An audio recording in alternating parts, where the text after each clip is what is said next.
હું ધર્મેન્દ્ર પટેલ, મારું બિઝનેસમાં કામકાજ ફાયર સેફ્ટી ઇક્વિપમેન્ટ મેન્યુફેક્ચરિંગનું છે. મેં નહીં તો લગભગ 5-7 ઇન્ટિરિયર ડિઝાઇનરોના મેં કોન્ટેક્ટ કર્યા, એમની પાસેથી કોટેશન મંગાયા, પછી એમના કામની ક્વોલિટી જોઈ.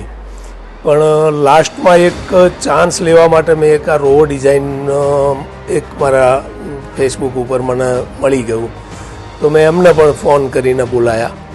તો એમણે આયા, એક મિટિંગ કરી. મિટિંગની અંદર મને થોડું એવું થયું કે ભાઈ ચલો આ મને કંઈક યુનિક કંઈક મને મળશે યુનિક.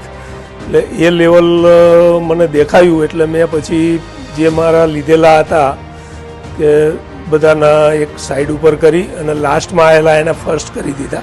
જેમ જેમ કામ થતું ગયું એમ મને એમ થતું ગયું કે ના, કામ થોડું વ્યવસ્થિત છે. કાર્પેન્ટરનું કામ ચાલતું, એક સાઈડ પીઓપી વાળાનું કામ ચાલતું, એક સાઈડ વાયરિંગ વાળાનું કામ ચાલતું.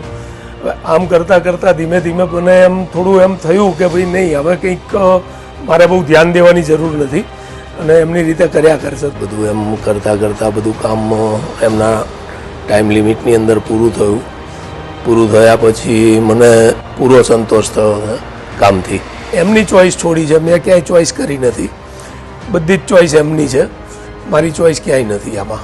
એમ કરતાં કરતાં લગભગ એમણે મુદત મને આપી હતી કે ભાઈ 2.5 મહિનામાં કામ ફિનિશ થઈ જશે. 2.5 મહિના દરમિયાન મને કમ્પ્લીટ કામ બી આપી દીધું, પ્લસ મારું વાસ્તુ પૂજન જે કંઈ હતું એની 4 દિવસ પહેલાં મને બધું ક્લિયર કરી આપેલું. એ બધું જોતાં મને મારા કામથી સેટિસ્ફેક્શન છે, રો ડિઝાઇનથી મને સેટિસ્ફેક્શન છે, એમની ટીમથી મને સંતોષ છે, જેથી કરી અને મને કોઈ ક્યાંય તકલીફ પણ નથી પડી અને કોઈ જગ્યાએ મારે કોઈ જેને કહેવાય બાર્ગેનિંગ કે કોઈ કરવાની કોઈ જગ્યા જ નથી રહી. Thanks to Ro design, amazing work. અમને તમારા કામથી ખરેખર સંતોષ થયો છે અને મારા ગ્રુપમાં કે મારા કોઈ પણ રિલેટિવ્સમાં કે ગમે ત્યાં રેફરન્સ આપવાનો થશે તો હું પહેલો રેફરન્સ રો ડિઝાઇનનો આપીશ. Thanks Ro design.